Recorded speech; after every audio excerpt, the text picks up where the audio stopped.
It's going to be crazy, man. BYU is traveling to Texas Tech as 9.5 or 10-point underdogs, depending where you look. And the crazy thing is BYU undefeated, all right? And they've had to earn it. They've played some good teams, and they've won every single game. Texas Tech, the only blemish on their record is an Arizona State loss, which they lost in a late fashion in a game that they definitely could have won. But I'll say this about BYU, like what they have done this year, and not everyone has watched all of BYU's games, but they've done it with injuries. Like they've battled injuries this year, like consistently. And a lot of teams and a lot of coaching staffs and a lot of rosters are not built to handle that. And I wouldn't argue that BYU's roster isn't necessarily it's not necessarily built to handle it either. But you look at some of the big names that they've lost for either a game or two or what have you, like, and they're still unblemished. It's been pretty impressive, if you ask me. Kalani Sitake, a year ago in the preseason, we're talking about him on the hot seat, and then he hires Jay Hill, and all of a sudden, like, things are turning around for them in a big way. After a brilliant season last year, they're once again right in a position to do some serious damage here late in the Big 12. Boy, got to be excited if you're a BYU fan. And if you're a Texas Tech fan, like, this is a great opportunity. You had a massive win last week in Manhattan, breaking the streak, okay, of losing there however many times in a row. And you found a way late, once again, in the fourth quarter to pull away, like good teams do. So, CD, where are we feeling with this game?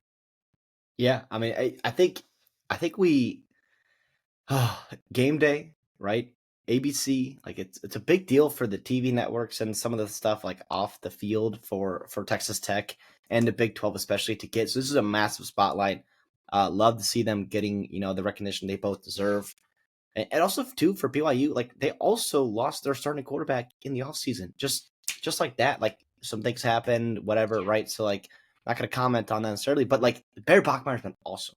And it, like been better than whatever you thought your true freshman quarterback that was thrust into a starting role who transferred over from Stanford, right? Like just incredible. A couple injuries you talked about, just to get a little update. LJ Martin, star running back for BYU, who's banged up against Iowa State. Sounds like he's practicing, so that's good.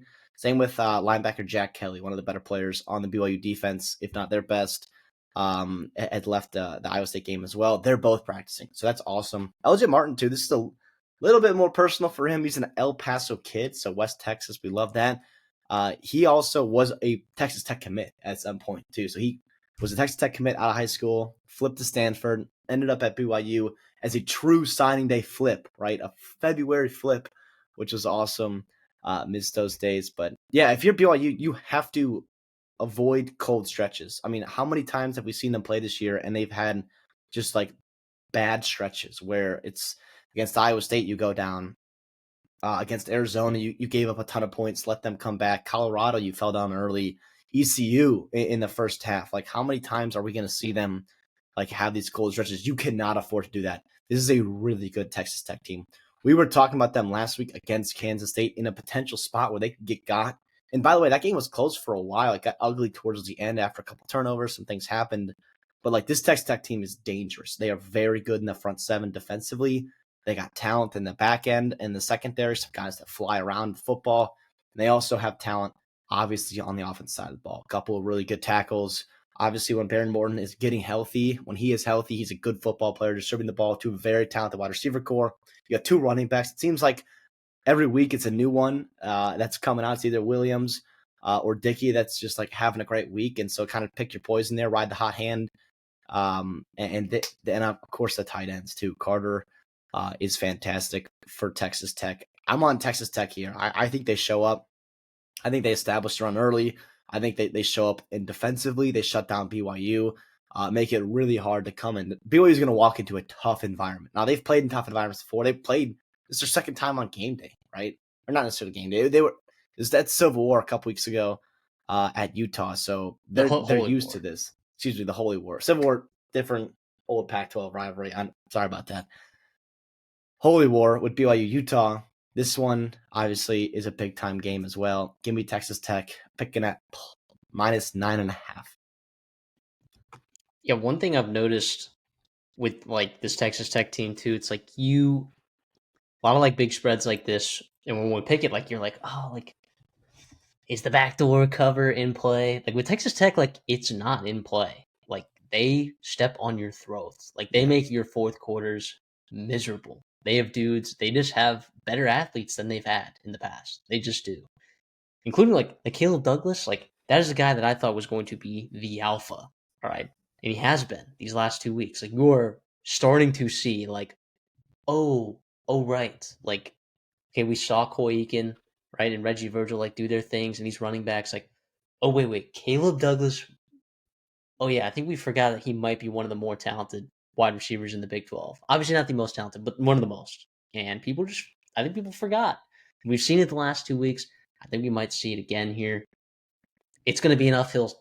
It's going to be an uphill battle for BYU, right? If this was in Provo, I would feel a lot better about this.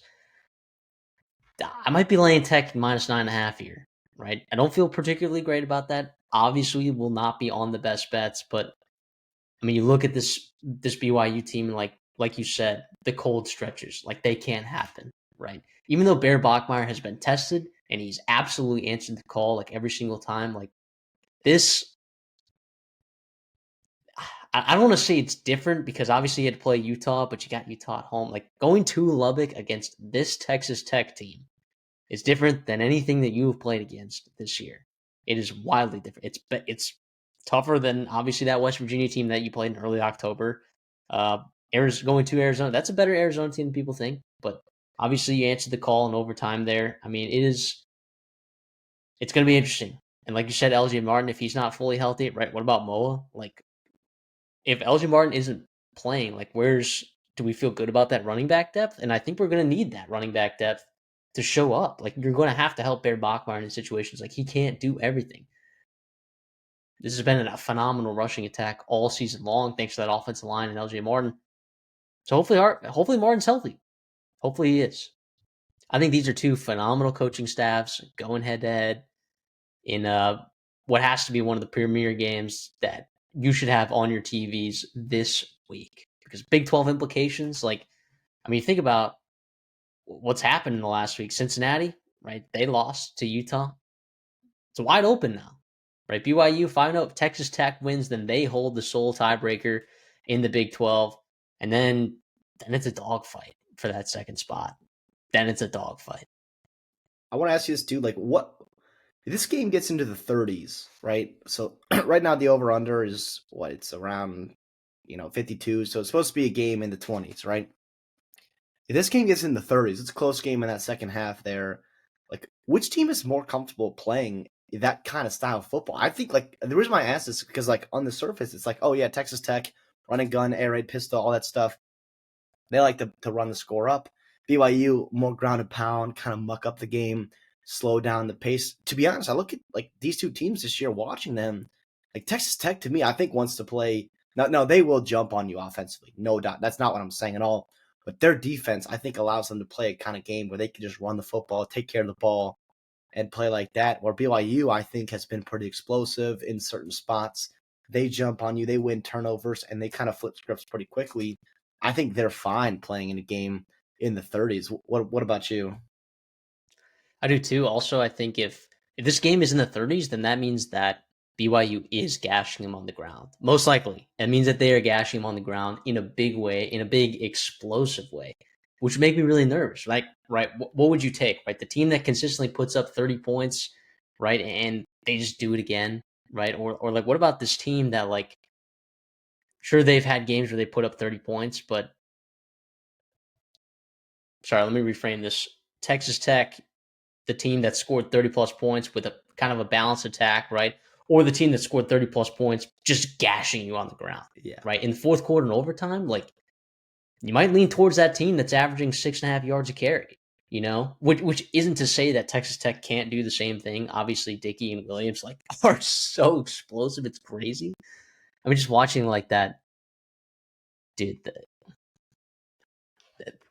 that explosive run there that they had at the end there with Dickey. I mean, like it is crazy, man, watching those running backs, man. Like they're both so good. Like they're so interchangeable. It's crazy. But This so without I'm, Joyner I'm too. Joyner was going to be the starter coming into yeah, the year, and He's hurt, obviously. Hopefully, he's got a speedy recovery for next year. But what could have been, man? What could have been? Yeah. So I'll learn my lesson from taking Kansas State spread last week, and I will take Tech minus 9.5. Where you at? Yeah, give me the Red Raiders.